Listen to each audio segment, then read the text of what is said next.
Sa pamumuno ni Police Lieutenant Ruby Rose Pesase, agad na rumisponde ang Regional Mobile Force Battalion 15 Project Kalinga Team upang magsagawa ng police assistance at mud clearing operation sa Purok 2, Barangay Ilisan, Baguio City, kasunod ng pagguho ng lupa na dulot ng tuloy-tuloy na malakas na pag-ulan.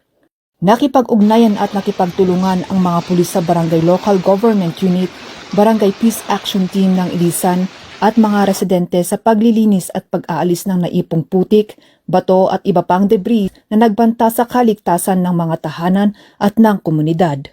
Sa pamamagitan ng maagap na pagtugon at sama-samang pagkilos, nabawasan ang panganib na dulot ng madulas na kalsada, karagdagang pagguho ng lupa at posibleng pinsala sa mga kabahayan at ari-arian. Ang isinagawang operasyon ay bahagi ng patuloy na paghahanda at disaster response efforts ng kapulisan upang matiyak ang kaligtasan at kapakanan ng publiko sa panahon ng kalamidad. Muling ipinakita ng Regional Mobile Force Battalion 15 na ang tungkulin ng kapulisan ay hindi lamang ang pagpapanatili ng kapayapaan at kaayusan, kundi maging ang pagbibigay ng agarang tulong at suporta sa mga komunidad na naaapektuhan ng mga sakuna.